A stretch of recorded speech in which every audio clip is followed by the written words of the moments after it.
2023, 200 ans d'une naissance qui nous donne de nous rassembler ce soir pour rendre grâce d'une histoire faite de vie donnée à Dieu au service des hommes en situation de souffrance dans la contemplation du mystère de la Passion du Christ. Nous nous inscrivons dans la tradition de notre fondateur, le Père Jean-Jacques Bazin, et de celles qui ont consacré leur vie à ce ministère de miséricorde dans des conditions parfois plus que précaires. Cette histoire s'est écrite et continue à s'écrire en Église, en lien avec celle des hommes et des femmes de tout temps et de toute époque. Monseigneur, une fois n'est pas coutume, mais permettez-moi d'exprimer notre immense plaisir d'accueillir Madame Véronique Loisy, députée de notre département, qui nous fait l'honneur de sa présence. De même à vous, Monsieur André Dubuisson, ancien conseiller départemental et ancien maire de Sées. Célébrer l'ouverture de ce temps d'action de grâce de la fondation de notre congrégation des Sœurs de la Miséricorde de Sées en cette 4e semaine du temps de Carême ne pouvait avoir plus de sens. En cette occasion bien particulière, vivre cette célébration dont vous nous faites l'honneur de présider, Monseigneur, en présence de Monseigneur Gilbert Louis et de Monseigneur Bras. Jean-Pierre Bras. Jean-Pierre Bras. Est une joie pour nous toutes, sœurs de la miséricorde, d'ici et d'ailleurs, joie que nous partageons avec l'Assemblée présente. Avec vous, frères prêtres et diacres, en Église, ici rassemblés, nous voulons manifester combien le Seigneur est à l'œuvre dans tous les temps. Sa miséricorde est un don qui n'a aucune frontière, ni physique, ni temporelle. Elle est la même hier, aujourd'hui, comme elle le sera demain. Entrons dans cette Eucharistie, le cœur débordant de joie pour célébrer ensemble la miséricorde sans fin du Seigneur. Bonne Eucharistie à tous. Au nom du Père et du Fils et du Saint-Esprit, amen. La paix soit avec vous. Et avec votre esprit. Eh bien, merci, Sœur Reine-Claude, pour votre bon accueil. Déjà ce matin, nous sommes rentrés dans ce jubilé de 200 ans avec la mémoire de l'histoire de la congrégation qui nous a introduits au fond à cette célébration que nous allons vivre maintenant. Nous allons la vivre, si j'ose dire, sous l'auspice de la guérison de l'aveugle-né et nous verrons que peut-être que c'est la Providence qui vous a permis de choisir ce jour, mais ça va bien de relire l'aveugle-né au moment où nous célébrons ce jubilé. Nous allons entrer dans cette liturgie en demandant pour nous-mêmes, comme pour les autres, pour nos frères et sœurs, pour les sœurs qui sont réparties dans toutes les communautés et qui peut-être nous suivent par la voie des ondes, eh bien, nous allons demander la miséricorde du Seigneur. Frères et sœurs, demandons au Seigneur de bénir cette eau qu'il a créée. Nous allons en être aspergés en mémoire de notre baptême. Que Dieu nous vienne en aide afin que nous demeurions fidèles à l'esprit que nous avons reçu.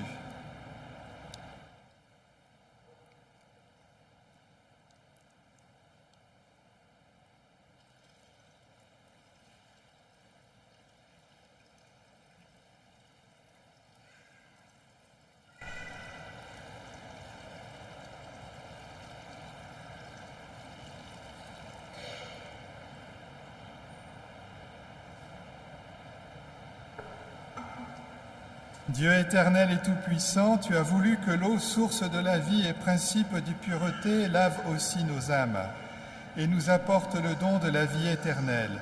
Daigne bénir cette eau pour que nous recevions des forces en ce jour qui t'est consacré Par cette eau, renouvelle en nous la source vive de ta grâce. Défends-nous contre tout mal de l'esprit et du corps. Nous pourrons alors nous approcher de toi avec un cœur pur et accueillir pleinement le salut que tu nous donnes par le Christ notre Seigneur. Amen.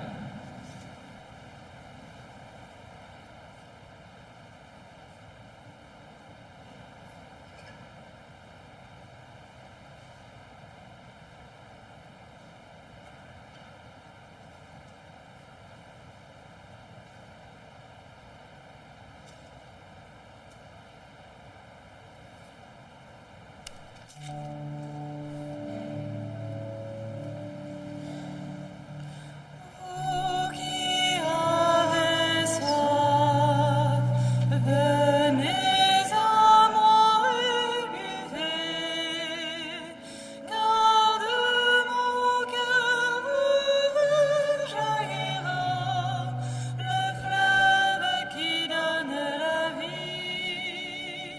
Car de mon cœur ouvert jaillira le fleuve qui donne la vie.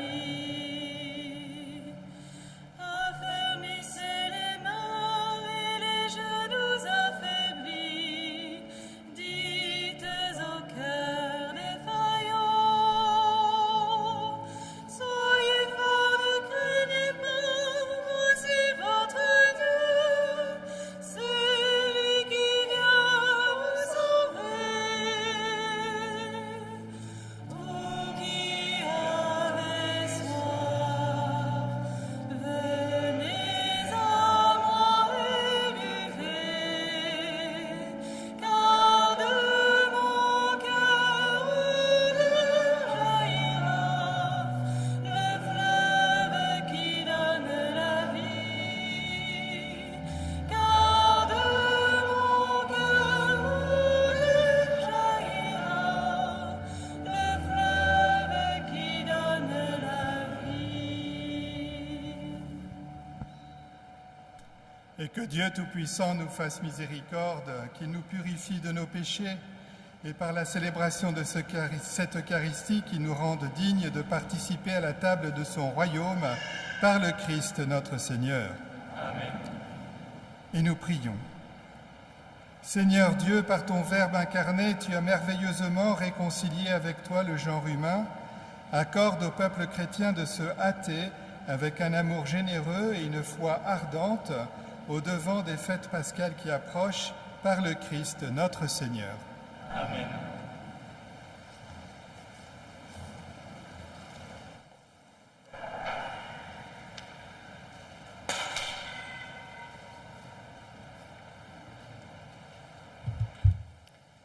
Lecture du premier livre de Samuel.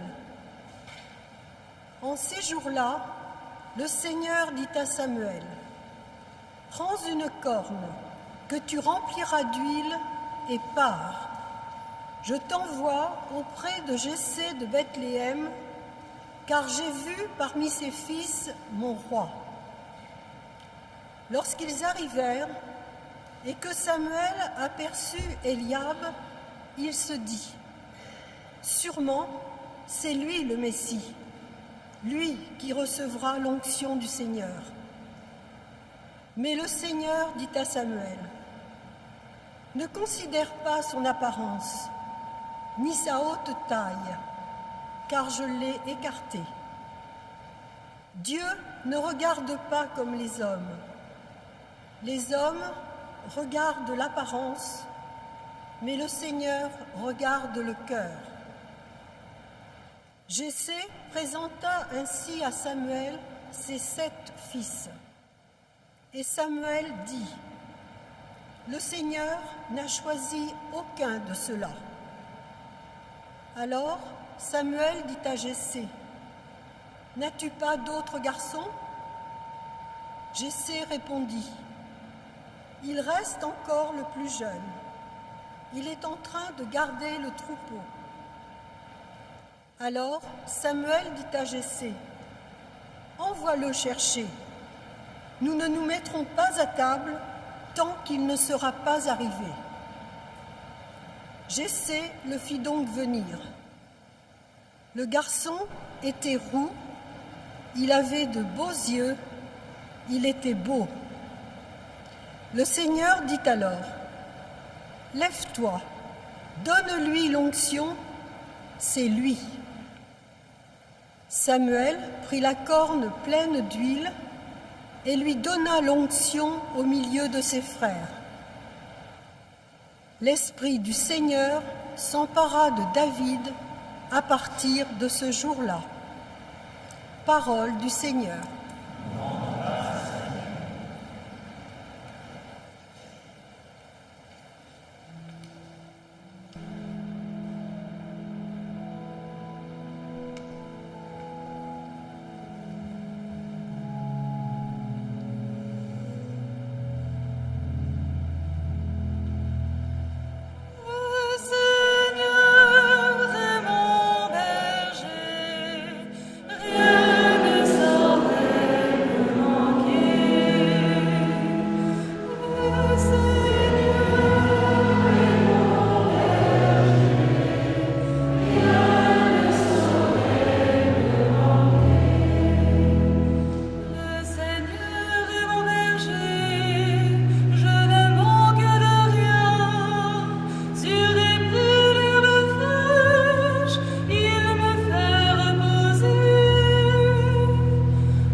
Lecture de la lettre de Saint Paul, apôtre aux Éphésiens.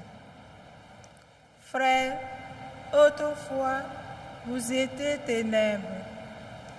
Maintenant, dans le Seigneur, vous êtes lumière. Conduisez-vous comme des enfants de lumière. Or, la lumière a pour fruit tout ce qui est bonté, justice et vérité, et cherchez le reconnaître. Ce qui est capable de plaire au Seigneur. Ne prenez aucune part aux activités des ténèbres, elles ne produisent rien de bon. Démasquez-les plutôt. Ce que ces gens-là font en cachette, on a honte même d'en parler. Mais tout ce qui est démasqué est rendu manifesté par la lumière, et tout ce qui devient manifesté est à la lumière. C'est pourquoi l'on dit, réveille-toi, ô toi qui dors, réveille-toi d'entre les morts, et le Christ t'illuminera. Parole du Seigneur.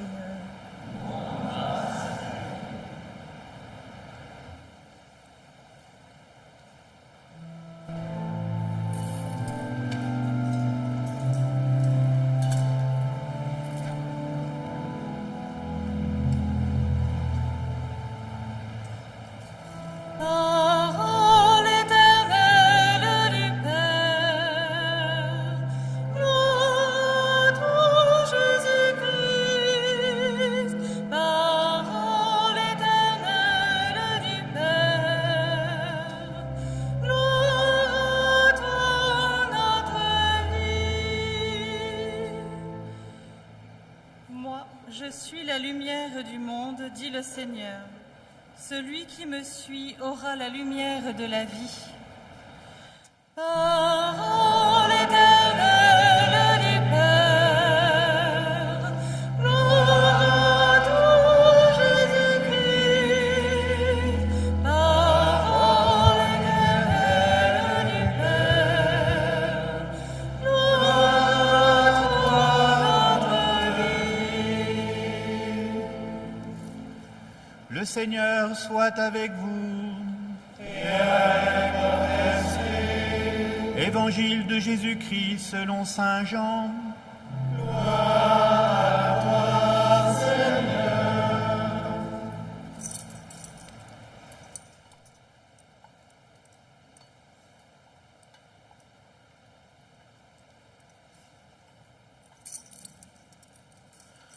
En ce temps-là, en sortant du temple, Jésus vit sur son passage un homme aveugle de naissance. Ses disciples l'interrogèrent. « Rabbi, qui a péché, lui ou ses parents, pour qu'il soit né aveugle ?» Jésus répondit, « Ni lui ni ses parents n'ont péché, mais c'était pour que les œuvres de Dieu se manifestent en lui. Il nous faut travailler aux œuvres de celui qui m'a envoyé tant qu'il fait jour. La nuit vient où personne ne pourra plus y travailler. Aussi longtemps que je suis dans le monde, je suis la lumière du monde. »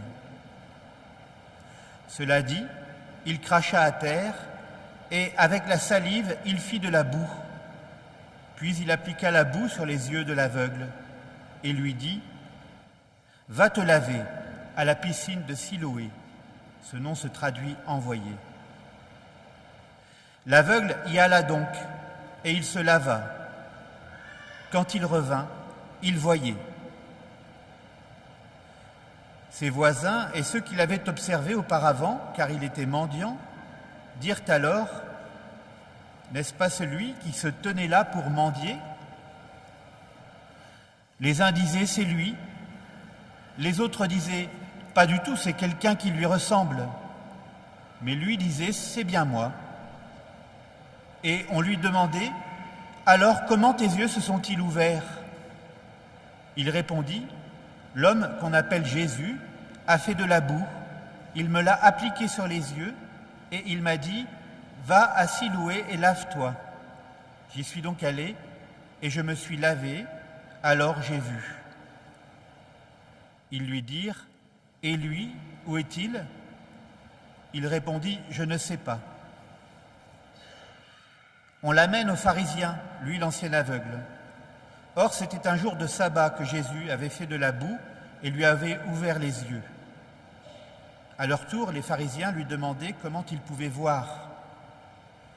Il leur répondit « Il a mis de la boue sur les yeux et je me suis lavé et je vois. » Parmi les pharisiens, certains disaient « Cet homme-là n'est pas de Dieu puisqu'il n'observe pas le repos du sabbat. » D'autres disaient « Comment un homme pécheur peut-il accomplir des signes pareils ?» Ainsi donc, ils étaient divisés. Alors il s'adresse de nouveau à l'aveugle. « Et toi, que dis-tu de lui, puisqu'il t'a ouvert les yeux ?» Il dit « C'est un prophète. » Or, les Juifs ne voulaient pas croire que cet homme avait été aveugle et que maintenant il pouvait voir. C'est pourquoi ils convoquèrent ses parents et leur demandèrent « Cet homme est bien votre fils, et vous dites qu'il est né aveugle. Comment se fait-il qu'à présent il voit ?» Les parents répondirent « Nous savons bien que c'est notre fils et qu'il est né aveugle. Mais comment peut-il voir maintenant? Nous ne le savons pas. Et qui lui a ouvert les yeux? Nous ne le savons pas non plus. Interrogez-le, il est assez grand pour s'expliquer. » Ses parents parlaient ainsi parce qu'ils avaient peur des Juifs. En effet, ceux-ci s'étaient déjà mis d'accord pour exclure de leurs assemblées tous ceux qui déclareraient publiquement que Jésus est le Christ. Voilà pourquoi les parents avaient dit « Il est assez grand, interrogez-le ». Pour la seconde fois, les pharisiens convoquèrent l'homme qui avait été aveugle et lui dirent « Rends gloire à Dieu, nous savons, nous, que cet homme est un pécheur. » Il répondit « Est-ce un pécheur? Je n'en sais rien, mais il y a une chose que je sais, j'étais aveugle et à présent je vois. » Ils lui dirent alors « Comment a-t-il fait pour t'ouvrir les yeux ?» Il leur répondit « Je vous l'ai déjà dit et vous n'avez pas écouté.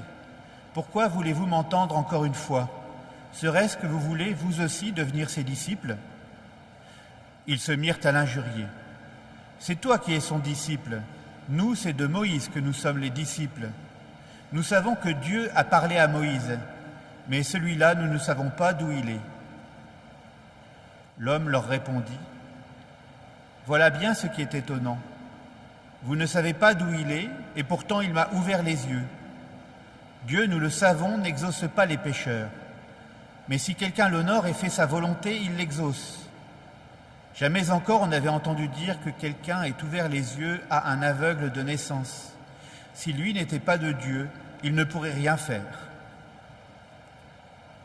Ils répliquèrent « Tu es tout entier dans le péché depuis ta naissance, et tu nous fais la leçon. » Et ils le jetèrent dehors. Jésus apprit qu'il l'avait jeté dehors. Il le retrouva et lui dit « Crois-tu au Fils de l'homme » Il répondit « Et qui est-il, Seigneur, pour que je croie en lui ?» Jésus lui dit « Tu le vois, et c'est lui qui te parle. » Il dit « Je crois, Seigneur. » Et il se prosterna devant lui. Jésus dit alors « Je suis venu en ce monde pour rendre un jugement, que ceux qui ne voient pas puissent voir, et que ceux qui voient deviennent aveugles. » Parmi les pharisiens, ceux qui étaient avec lui entendirent ces paroles et lui dirent « Serions-nous aveugles, nous aussi ?» Jésus leur répondit « Si vous étiez aveugles, vous n'auriez pas de péché. Mais du moment que vous dites « Nous voyons », votre péché demeure. Acclamons la parole de Dieu. Louange à toi, Seigneur Jésus.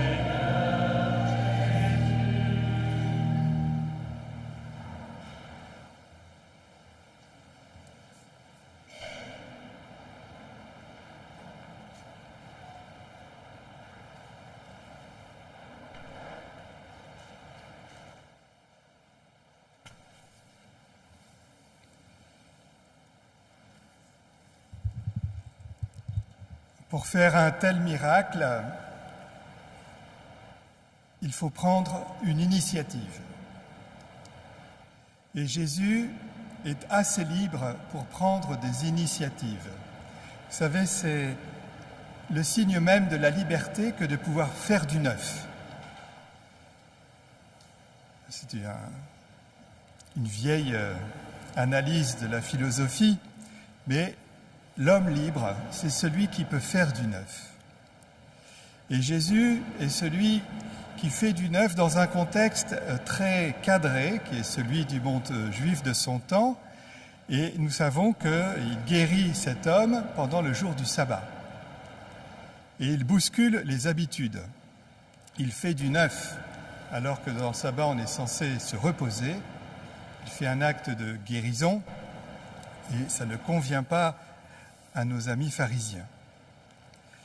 Je disais tout à l'heure en introduction qu'il y a matière à relire aussi la vie du fondateur, Jean-Jacques Bazin. Le père Jean-Jacques Bazin était capable lui aussi d'initiative et de faire du neuf. Et j'en ai repéré 2 en vous écoutant ce matin, au moins 2, il y en a sûrement beaucoup d'autres. Mais la première idée qu'il a, c'est de pouvoir rendre possible à des femmes sans argent de vivre la vie religieuse, alors qu'à l'époque on devait être doté, on devait venir avec son équipement pour pouvoir porter la vie religieuse, à tel point que certains auteurs ont pu dire qu'il fallait être riche pour pouvoir vivre pauvrement. On connaît bien le trait d'humour. Mais justement, Jean-Jacques Bazin fait du neuf, invente la possibilité pour des jeunes femmes pauvres de vivre la vie religieuse. Et elles le vivront pauvrement.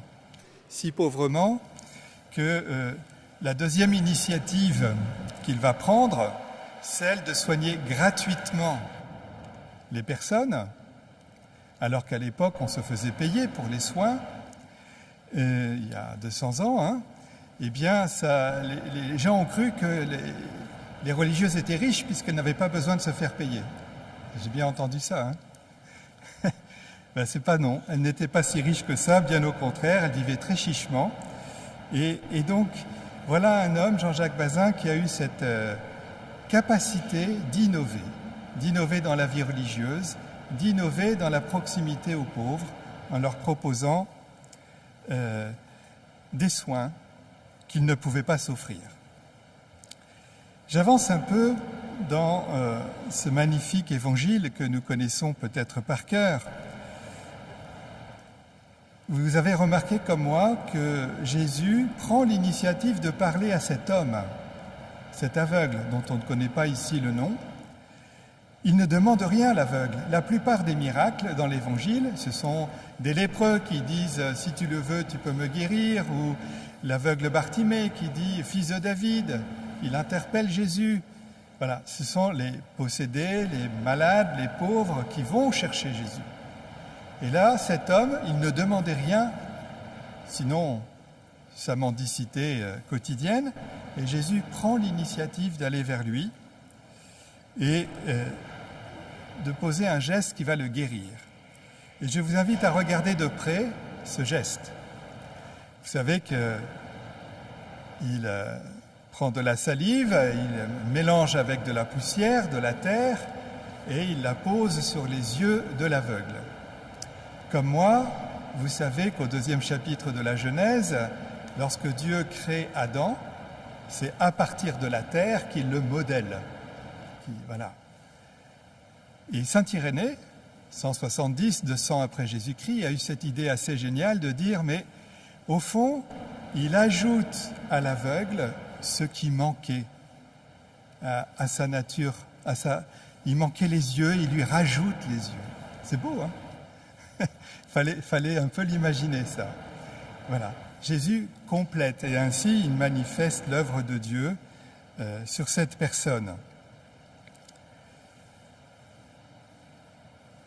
Il accomplit donc un geste où l'homme va, après s'être lavé, et pas seulement les yeux, mais s'être lavé tout entier dans la piscine, donc un peu un symbole du baptême où on est lavé de nos péchés. Le voilà qu'il voit, et à partir de là, il va faire un parcours de foi.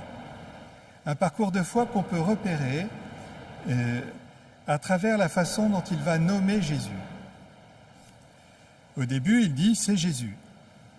Un homme qui s'appelle Jésus m'a mis de la boue, il m'a dit « va te laver », je suis allé me laver, je vois. Lui-même va aller plus loin. Quand on lui demandera « mais que dis-tu de lui ?» il va dire « c'est un prophète ». Vous voyez que de Jésus, on passe à un prophète. Et lorsqu'il va rencontrer Jésus, qui lui dit « Crois-tu au Fils de l'homme ?» et il sait que c'est lui qui l'a guéri, il dit « Oui. » Et qui est-il ? Il dit « C'est moi, dit Jésus. » Alors il dit « Je crois. » Et il se prosterne. Or, dans la tradition juive, on ne se prosterne devant aucune créature, devant aucun homme, sinon devant Dieu. Et donc c'est, sans une parole, une vraie confession de foi. Il croit que Jésus vient de Dieu et qu'il a accompli ce que Dieu seul peut faire, à compléter sa créature. On pourrait dire ça comme ça. Magnifique.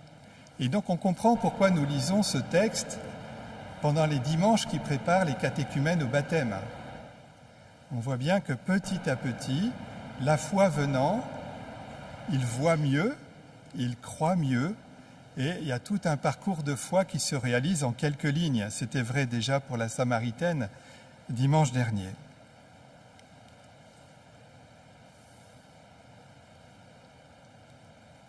Le Père Bazin lui-même, me semble-t-il, a eu ce courage d'accompagner les plus pauvres, comme Jésus fait, les malades, les pauvres, sans même demander de retour. Et cette capacité d'imiter l'Évangile, c'est vraiment un signe éminent d'un bon fondateur. Voilà, on ne peut pas fonder une congrégation religieuse sans être enraciné dans l'Écriture, dans la contemplation de ce qu'a fait Jésus. Ce que nous disons à propos de la vie religieuse, c'est que chaque congrégation met en œuvre, de manière un peu prophétique, de manière un peu plus puissante, un peu plus spécialisée peut-être, un aspect de l'Évangile. Sans doute qu'aucune congrégation ne parvient à mettre tout l'Évangile en œuvre à elle toute seule, mais les sœurs, à travers votre charisme, à travers l'esprit que vous avez reçu du Père Bazin, vous avez su entendre combien se rendre proche des plus pauvres, sans jamais rien demander en échange, c'était une manière de vivre l'Évangile de manière éminente, comme un modèle pour nous tous, comme une manière de dire que l'Évangile, c'est possible. Voilà. Souvent, on nous dit « Oh, l'Évangile, c'est un bel horizon ». Mais non, l'Évangile, c'est possible. Ce que Jésus fait, il le fait simplement avec la foi qu'il a. Alors, je vous invite à prendre un temps de silence, à recueillir ces 200 années qui vous ont amené jusqu'à aujourd'hui, à demander à Dieu pour vous-même, pour vos sœurs, pour ceux et celles que vous croisez, que vous allez rencontrer, à votre initiative, et pas simplement à ceux qui vous demandent de venir, mais à votre initiative, eh bien de garder ce charisme-là, cette capacité, cette liberté d'aller au-devant et de porter cette bonne nouvelle, cette force du baptême, cette force de la foi, à travers des gestes de santé en particulier. J'ai souvent dit que lorsque Jésus envoie ses apôtres en mission, il les envoie en stage, il y a deux choses qu'ils doivent faire, c'est annoncer le règne de Dieu et guérir les malades. C'est le cœur de l'Évangile, guérir les malades. Et lorsque je suis allé en mission, les prêtres m'ont déjà entendu sur le sujet, je suis allé au Vietnam et j'ai demandé comment il y a 350 ans, les Vietnamiens s'étaient convertis. Et les Vietnamiens m'ont dit, mais c'est parce que les missionnaires s'occupaient mieux de nos malades que nous-mêmes. Voilà, mes sœurs, vous êtes au cœur de l'évangélisation. Continuez. Merci.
guérir les malades, mais aussi annoncer le règne de Dieu, nous proclamons la foi de l'Église, la foi des apôtres.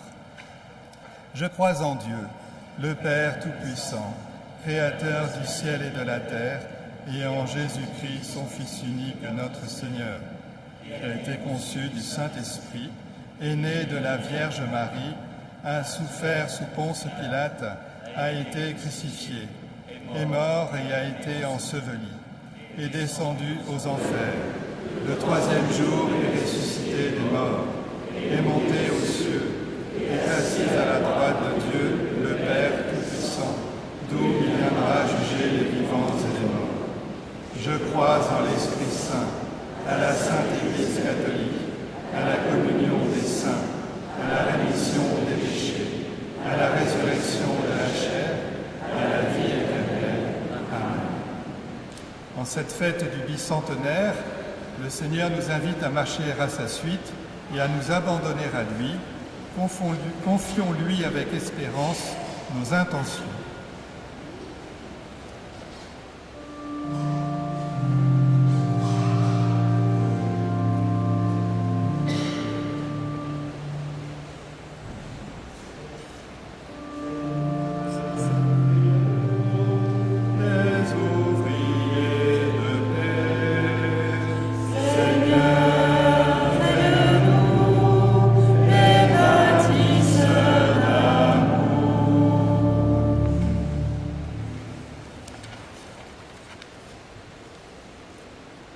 Seigneur, nous te rendons grâce pour ce bel arbre de vie qui, depuis 200 ans, a déployé ses branches en France, en Angleterre, en Espagne, en Écosse, en Algérie, au Togo, au Cameroun, au Burkina Faso et à l'île de la Réunion. Nous te prions pour que ce souffle missionnaire continue de nous animer encore aujourd'hui pour le bien de l'Église et du monde.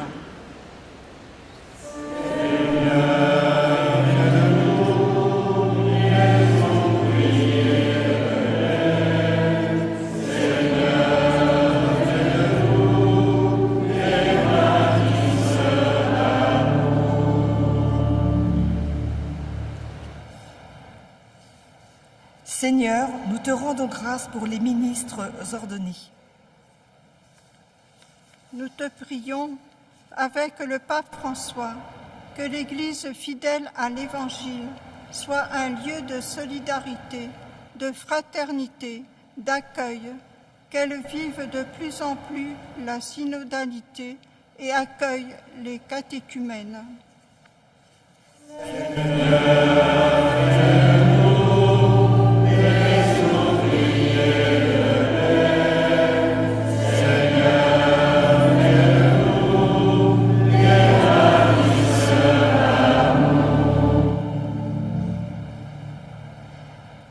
Seigneur, nous te rendons grâce pour tous les consacrés que tu appelles pour dire au monde les merveilles de ton amour, pour témoigner de l'espérance qui les habite et qui va au-delà de toutes les ambitions humaines.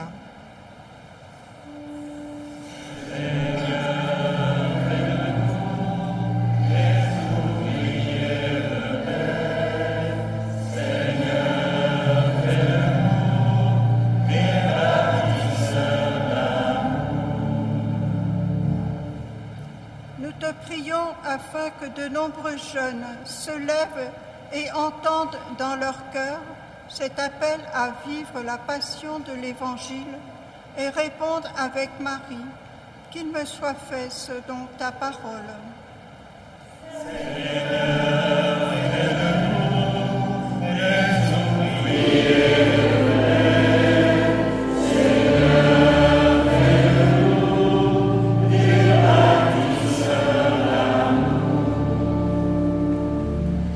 Seigneur, nous te rendons grâce pour tous les bénévoles qui se font proches des plus fragilisés par la vie de notre société.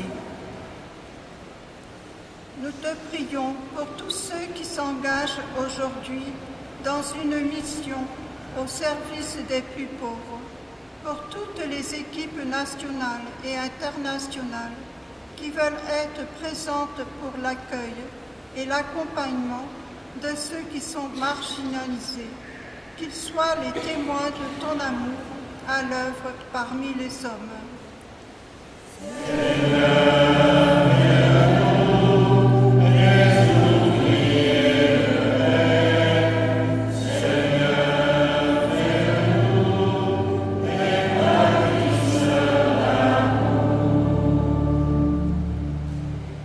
Seigneur, nous te rendons grâce pour toutes les personnes qui ont fait le choix de travailler dans le domaine de la santé au service de leurs frères malades, âgés ou handicapés.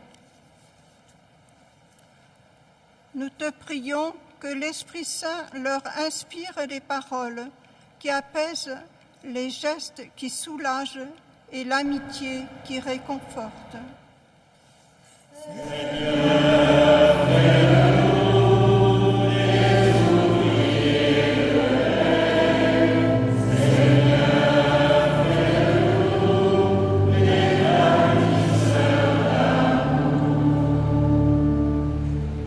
Dieu notre Père, reçois les prières que nous t'adressons, qu'ensemble nous puissions construire ton royaume de paix et de justice et d'amour.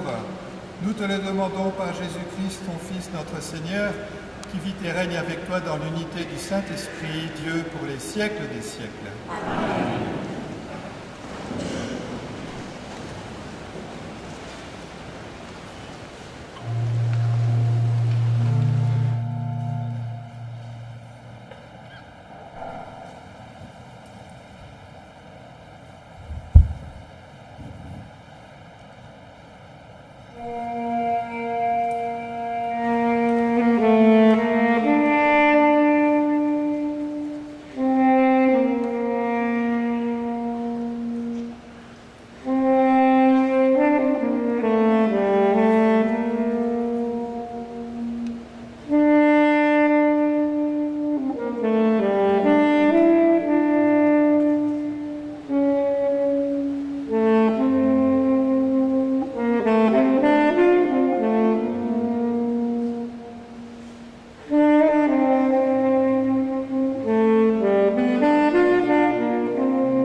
Priez, frères et sœurs, que mon sacrifice, qui est aussi le vôtre, trouve grâce devant Dieu le Père Tout-Puissant.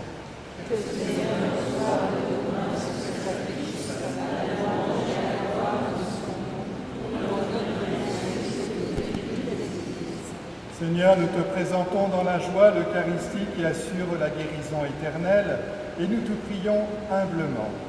Accorde-nous de la vénérer avec foi et de l'offrir avec respect pour le salut du monde, par le Christ notre Seigneur. Amen. Le Seigneur soit avec vous. Et avec votre esprit. Élevons notre cœur. Élevons le Seigneur. Rendons grâce au Seigneur notre Dieu. Cela est juste et bon. Vraiment, il est juste et bon pour ta gloire et notre salut, de t'offrir notre action de grâce, toujours et en tout lieu. Seigneur, Père très saint, Dieu éternel et tout-puissant, par le Christ notre Seigneur.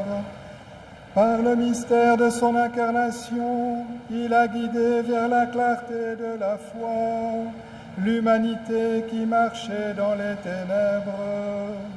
Et par le bain qui fait renaître, il a élevé à la dignité de fils en les adoptant, ceux qui étaient nés esclaves du péché.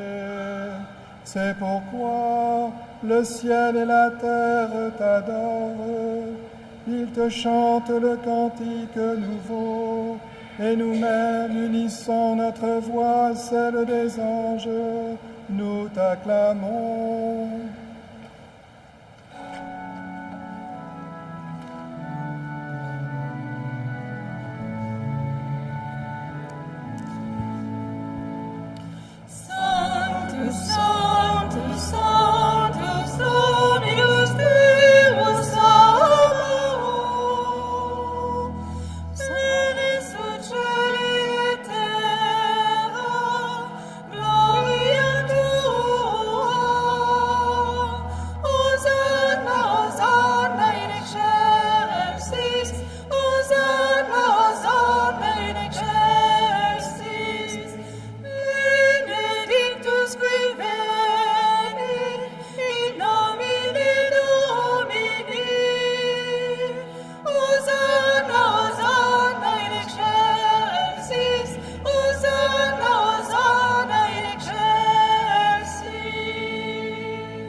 Toi, Père très aimant, nous te prions et te supplions par Jésus-Christ, ton Fils, notre Seigneur, d'accepter et de bénir ces dons, ces offrandes, sacrifices purs et saints, que nous te présentons avant tout pour ta sainte Église catholique. Accorde-lui la paix et protège-la. Daigne la rassembler dans l'unité et la gouverner par toute la terre. Nous les présentons en union avec ton serviteur, notre pape François, moi-même, ton humble serviteur, et tous ceux qui gardent fidèlement la foi catholique reçue des apôtres. Souviens-toi, Seigneur, de tes serviteurs et servantes, et de tous ceux qui sont ici réunis, dont tu connais la foi et l'attachement. Nous t'offrons pour eux, ou ils t'offrent pour eux-mêmes et tous les leurs, ce sacrifice de louange, pour leur propre rédemption, pour la paix et le salut qu'ils espèrent. Ils te rendent cet hommage à toi, Dieu éternel, vivant et vrai. Unis dans une même communion, nous célébrons le jour où le Christ est ressuscité d'entre les morts et vénérons d'abord la mémoire de la bienheureuse Marie toujours Vierge, Mère de notre Dieu et Seigneur Jésus-Christ, et celle de Saint Joseph, son époux, des bienheureux apôtres et martyrs, Pierre, Paul, André et tous les saints. Nous t'en supplions, accorde-nous par leurs prières et leurs mérites d'être toujours et partout forts de ton secours et de ta protection par le Christ notre Seigneur.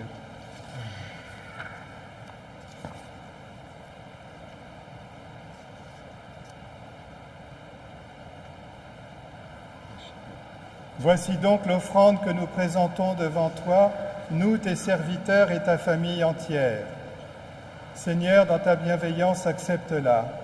Assure toi-même la paix de notre vie, arrache-nous à la damnation éternelle et veuille nous admettre au nombre de tes élus.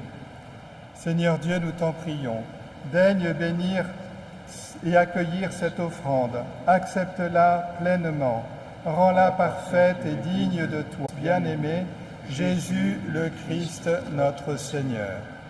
La veille de sa passion, il prit le pain dans ses mains très saintes, et les yeux levés au ciel, vers toi, Dieu son Père Tout-Puissant, en te rendant grâce, il dit la bénédiction, il rompit le pain et le donna à ses disciples en disant « Prenez et mangez-en tous, ceci est mon corps livré pour vous. »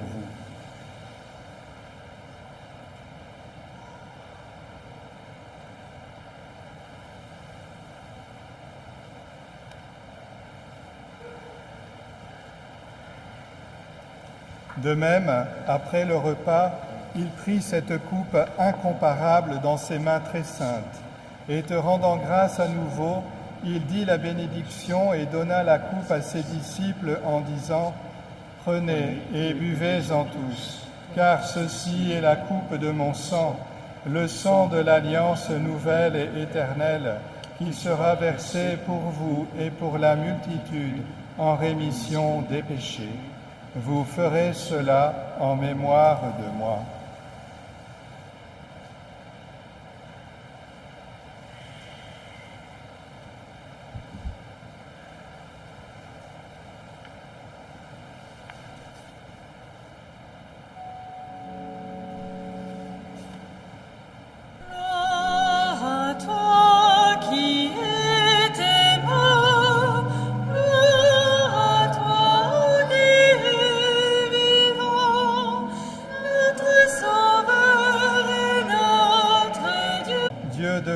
Et de majesté, cette offrande prélevée sur les biens que tu nous donnes, le sacrifice pur et saint, le sacrifice parfait, pain de la vie éternelle et coupe du salut.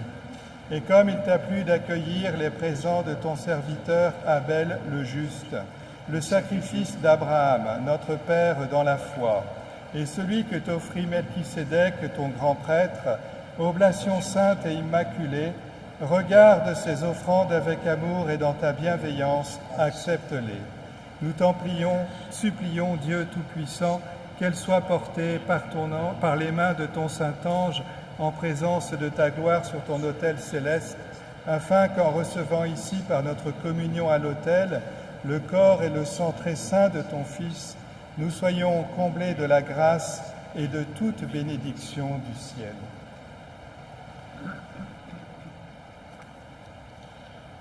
Souviens-toi aussi, Seigneur, de tes serviteurs et de tes servantes qui nous ont précédés, marqués du signe de la foi et qui dorment dans la paix. Souviens-toi plus particulièrement du Père Bazin et de toutes tes sœurs de la miséricorde qui ont rejoint la maison du Père. Pour eux et pour tous ceux qui reposent dans le Christ, nous implorons ta bonté, Seigneur, qu'ils demeurent dans la joie, la lumière et la paix par le Christ notre Seigneur. Amen.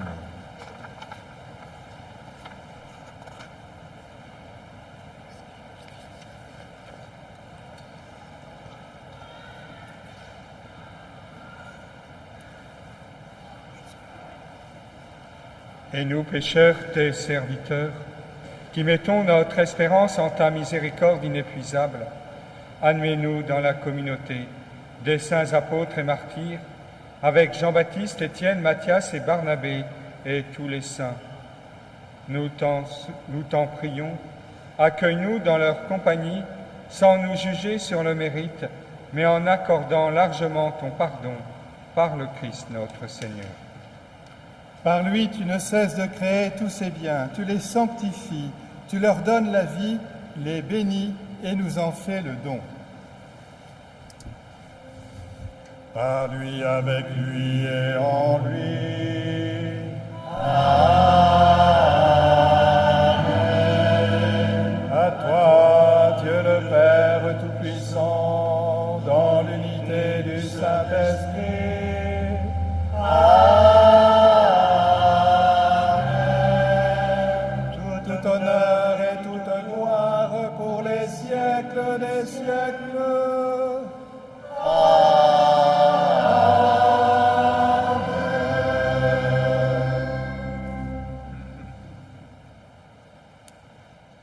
Ainsi que nous l'avons reçu du Sauveur, et selon son commandement, nous osons dire: Notre Père, qui es aux cieux, que ton nom soit sanctifié, que ton règne vienne, que ta volonté soit faite sur la terre comme au ciel. Donne-nous aujourd'hui notre pain de ce jour.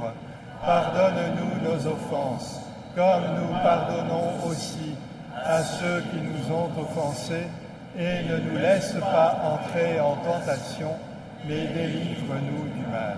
Oui, délivre-nous de tout mal, Seigneur, et donne la paix à notre temps. Soutenus par ta miséricorde, nous serons libérés de tout péché, à l'abri de toute épreuve. Nous qui attendons que se réalise cette bienheureuse espérance, l'avènement de Jésus-Christ, notre Sauveur. Car c'est à toi qu'appartiennent le règne, la puissance et la gloire pour les siècles des siècles. Seigneur Jésus-Christ, tu as dit à tes apôtres: « Je vous laisse la paix et je vous donne ma paix. » Ne regarde pas nos péchés, mais la foi de ton Église. Et pour que ta volonté s'accomplisse, donne-lui toujours cette paix et conduis-la vers l'unité parfaite, toi qui règnes pour les siècles des siècles. Amen. Que la paix du Seigneur soit toujours avec vous. Et avec notre esprit. Chers frères et sœurs, dans la charité du Christ, donnez-vous la paix.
Voici l'agneau de Dieu, voici celui qui enlève les péchés du monde.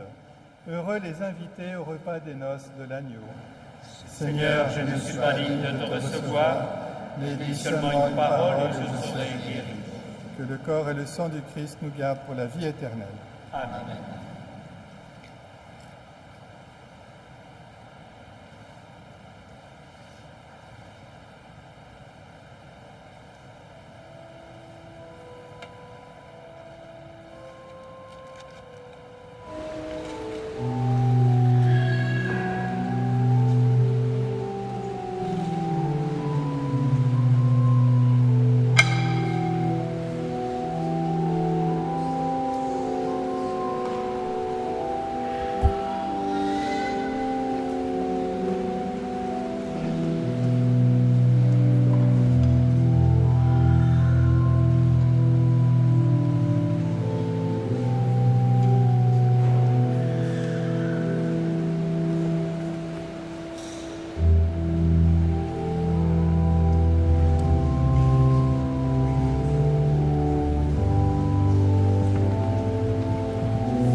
Rassemblons nos prières. Seigneur notre Dieu, toi qui éclaires tout homme venant dans ce monde, nous t'en prions. Illumine nos cœurs par la splendeur de ta grâce, que nos pensées soient toujours dignes de toi et accordées à ta grandeur, et qu'ainsi nous puissions t'aimer sincèrement par le Christ notre Seigneur. Amen.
Mes sœurs, maintenant, aujourd'hui, dans vos communautés respectives, autour de vous, là où vous êtes implantés, je vous envoie.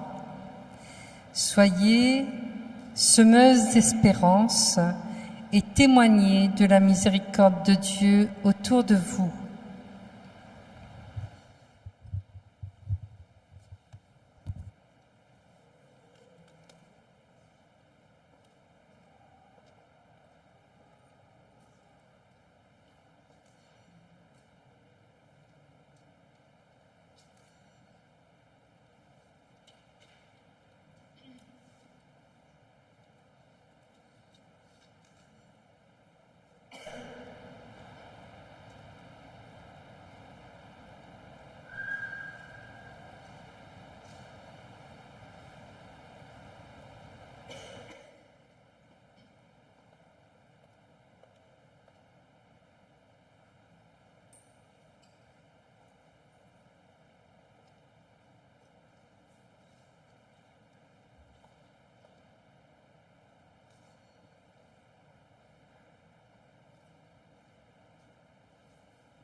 Et j'invite tous les sœurs de la miséricorde à réciter ensemble la prière qui se trouve à la fin du carnet. Héritière et témoin de 200 ans d'une histoire sainte, Seigneur, nous te rendons grâce pour le passé, le présent et te remettons l'avenir. En cette année jubilaire, renouvelle en nous l'ardeur, la fidélité et le cœur de compassion au service des malades, des mourants et des exclus. Nous de poser des gestes d'amour au quotidien pour consoler et soulager. Imprègne-nous de ton amour miséricordieux.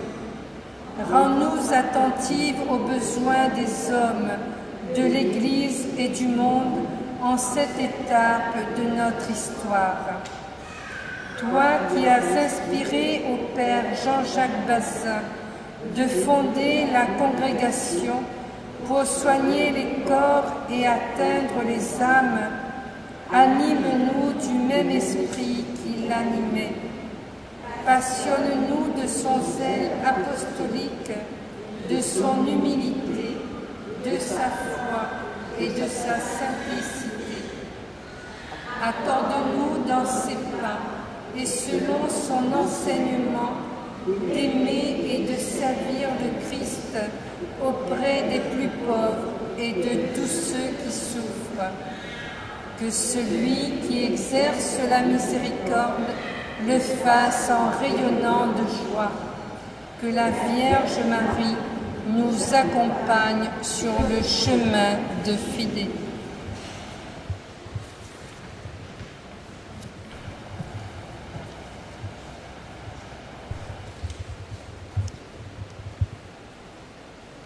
À l'issue de cette célébration, permettez-moi d'exprimer quelques remerciements. Je ne courrai pas l'aventure de vous citer tous, car je risque d'en oublier. Mais tout de même, oui, vous pouvez vous asseoir.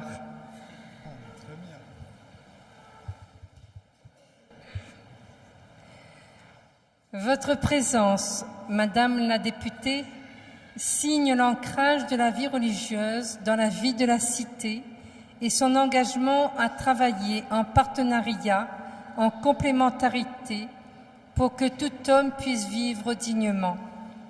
C'est un peu de cette histoire que nous commémorons. Merci d'avoir honoré notre célébration de votre présence. Merci à vous, Monsieur Dubuisson, habitué à nos célébrations et qui avait été témoin avec beaucoup d'autres d'un épisode de notre histoire en nous accompagnant pour la transformation de notre maison mère en EHPAD, révélateur des évolutions obligatoires pour affronter l'avenir en regardant le présent avec réalisme. Merci à vous, Monseigneur, d'avoir accepté de présider cette Eucharistie.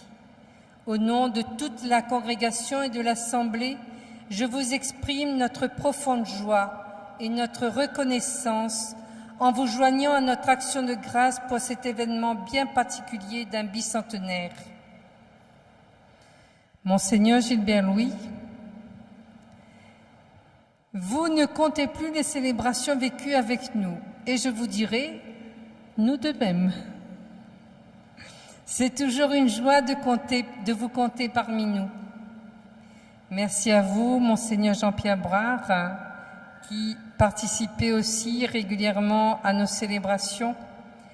Merci, frères prêtres et diacres, venus partager ce temps de mémoire et de gratitude pour les grâces accordées par le Seigneur au long des temps, tout comme aujourd'hui. Un bicentenaire est un événement qui est vécu en Église, dans laquelle s'inscrit la vie consacrée. Merci à vous tous qui représentez les divers instituts, chacun avec votre charisme, et qui vous associez à la joie de notre congrégation. Merci à tous ceux et celles qui, par leur talent, ont favorisé la beauté de la liturgie. L'organiste Thibaut, les choristes qui se sont investis généreusement en amont et leurs maîtres de chant. Votre talent tourne spontanément notre intériorité vers le Maître, à qui revient toute notre reconnaissance et notre prière de louange. Enfin, merci à chacun de vous, ici présents, tous ceux qui s'y sont associés par la prière et ceux qui nous suivent sur RCF par diffusion sur notre chaîne YouTube. Enfin, Pour employer la formule en vigueur, il n'y a pas de fête sans le verre de l'amitié. Vous êtes donc conviés à le partager avec nous après la bénédiction finale et l'envoi de Monseigneur. Donc après l'envoi, nous nous retrouverons dans la salle de ce midi, la grande salle de conférence, et nous partagerons le verre de l'amitié. À la sortie, à la porte arrière, le partage continuera. Des sœurs vous remettront un petit souvenir de cette journée. Les sœurs de la miséricorde sont priées de se diriger vers Sœur Rose qui se trouvera à droite de l'autel, donc dans le bas-côté à droite. Voilà, merci. Et je laisse la parole à Monseigneur.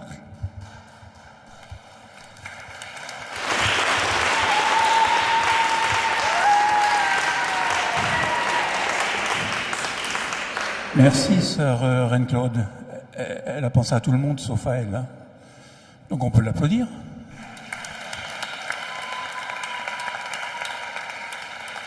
Alors, ce que je vais vous dire maintenant, c'est en 5 points. 1. Sœur Reine-Claude ne m'a pas donné son consentement pour ce que je vais vous dire, mais elle m'a donné son approbation. 2. Je suis ancien économe émérite du diocèse de Sées. 3. On a passé une belle journée et je vous assure que le repas de ce midi, le buffet froid, était excellent. Ceux qui n'étaient pas là, c'est dommage, mais vous pourrez y participer avec le 4e point quand même. 4. Il y aura des corbeilles à la sortie de l'église. Et point 5, merci pour votre générosité.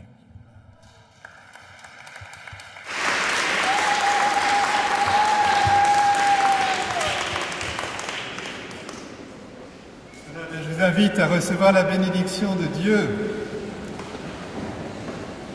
Voilà, mes sœurs, que cette année jubilaire soit une année de grâce pour vous, que vous puissiez voir les fruits que Dieu vous réserve et développer votre charisme plus encore. Que cette bénédiction s'étende sur celles et ceux qui nous regardent sur RCF, comme vous l'avez dit, ma sœur. Et je remercie les confrères de donner la bénédiction avec moi. Le Seigneur soit avec vous. Que Dieu Tout-Puissant vous bénisse, le Père, le Fils et le Saint-Esprit. Amen.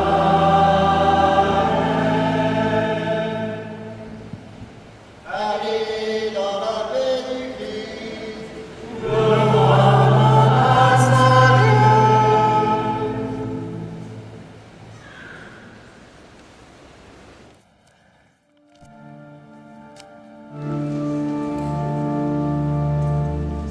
Il est grand le bonheur de donner, bien plus grand que le jour de recevoir. Le Seigneur s'est lui-même donné, bienheureux qui le suivra, bienheureux qui le suivra. Donnez le jour aux enfants de la nuit, donnez le feu quand le froid les surprend, donnez la flamme qui brûle et qui luit, donnez l'espoir aux marcheurs de ce temps. Il est grand le bonheur de donner, bien plus grand que le joie de recevoir.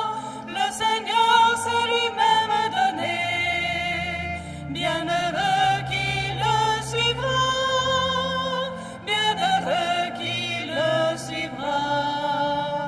Donnez le souffle à tout homme blessé, donnez le sang qui réveille sa vie, donnez de vivre debout dans la paix, donnez l'audace envoyée par l'Esprit. Il est grand